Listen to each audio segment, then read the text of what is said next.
좋아요, 구독.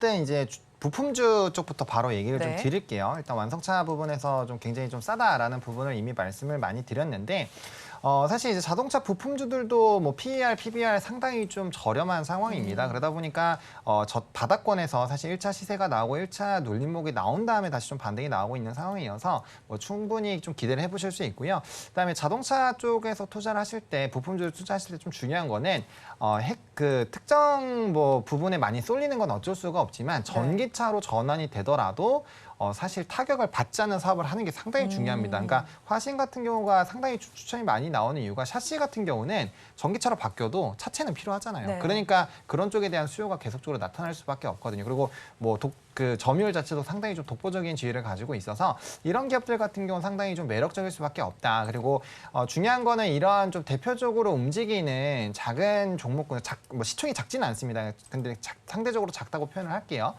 그런 종목군들이 주요 완성차 대비했을 때 한 2배에서 2.5배, 많게는 3배의 프리미엄을 받으면서 주가의 상승력이 나왔었던 과거의 전례가 있는데 지금 기아가 치고 올라가고 있는데 최근에 뭐 서현이나 뭐 화신, SL 같은 종목군들이 쫓아가고는 있지만 그 괴리가 상당히 좀 많이 나타나 있는 상황이거든요. 왜냐하면 이미 기아 같은 경우는 이런 종목군들이 지난 6월, 7월 달 자동차 부품들이 정말 슈팅이 나오면서 주가의 고점을 찍었을 때 라인까지 올라가 있어. 오히려 그 라인을 뚫었거든요. 근데 아직 부품주들이 못 쫓아가고 있잖아요. 그렇기 때문에 현재 시점에서는 완성차에 대한 부분을 투자를 하시는 것보다 이런 종목군들이 후발로 이제 달릴 준비를 하고 있는 상황이기 때문에 이럴 때 조금 잡아보시는 것도 정말 좋은 전략이지 않을까 정도로 정리를 드리겠습니다. 네, 더불어서 오늘 자율주행 섹터에서도 좀 강세 흐름이 관찰되는데 전기차도 계속해서 보급이 늘어날 것으로 예상이 되는 만큼 앞으로도 계속 관심을 가져봐야겠죠. 자율주행 같은 경우는 네. 당연히 좀 관심을 가져야죠. 왜냐하면 이제 2차 전지 쪽에서 좀 중요한 지표 역할을 하고 있는 테슬라도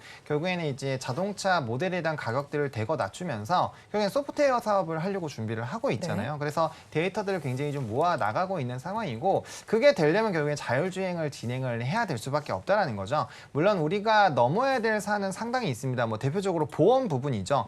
이게 이제 우리가 운전자가 손을 떼게 됐을 때 사고가 난다고 하면 이 과실 책임을 과연 어디로 할 것이냐. 이게 이제 차를 제작한 이런 차 쪽으로 넘어가야 되는 것이냐 아니면 그 차주로 넘어갈 것이냐 이런 부분에서 좀 이슈가 생길 수가 있거든요. 그러니까 자율주행이 사실 속도 쪽에서 계속 제동이 일어나는 이유 그리고 우리나라 현대차 그룹에서도 자율주행에 대한 시기를 뒤로 늦춘 것도 결국엔 이 보험 관련된 이슈가 상당히 좀 크다라는 부분입니다. 그래서 이 해당 부분이 해결되는 것이 상당히 좀 중요할 것 같고요. 근데 아시다시피 테슬라의 지금 전기차 충전 시스템 자체가 지금 현대차뿐만 아니라 주요 완성차 업체들이 다 가져가고 있는 상황이잖아요. 그렇게 됐을 때 결국엔 시스템적으로는 자율주행까지도 테슬라가 좀 주도할 확률이 높기 때문에 그런 부분에서의 좀 이런 자율주행에 대한 기대감은 상당히 좀 높아질 수밖에 없지 않을까라고 보여지고 있고요. 뭐 그런 식으로 넘어간다라고 했을 때 뭐 대표적인 기업들이 좀 여러 가지로 나오는데 뭐 저는 자율주행 쪽으로 보신다라고 한다면 단연 뭐 퓨런티어라는 종목을 좀 관심 있게 토픽으로 보시면 좋을 것 같고 뭐 최근에도 조금 핫하게 움직이긴 했는데 결국에는 카메라 모듈발 그리고 테슬라에 대한 납품 비중이 상당히 높은 쪽으로 보시는 게 맞고요. 다만 이제 이게 여러 가지 섹터로 조금 퍼져나갈지에 대해서는 좀 고민을 해야 되는 게 사실 테슬라라는 기업을 좀 오랜 기간 공부를 해보시면요. 이 기업은 자기가 다 하려 그러지 이렇게 외주를 많이 주지는 않아요. 그래서 그런 부분에 대한 좀 영향이 있기 때문에 아마 그거와 직접적으로 연관이 되어 있는 기업들이 아마 좀 빠르게 수혜를 받을 것이고 그런 쪽으로 간다면 이제 뭐 나무가라든지 대표적으로 자율주행 모델 쪽과 연관성이 있는 기업들이 굉장히 좀 강하게 가기 때문에 대표적으로 좀 대표성이 있는 기업들까지만 보시는 게 좋을 것 같고 요번에 이제 자율주행으로 관련된 종목군들이 움직인다면 순환매를 노리시기보다는 그 오히려 차라리 자동차를 보신다거나 아니면 기타 다른 쪽으로 보시는 게 낫지 않을까라는 생각으로 정리해 드리겠습니다.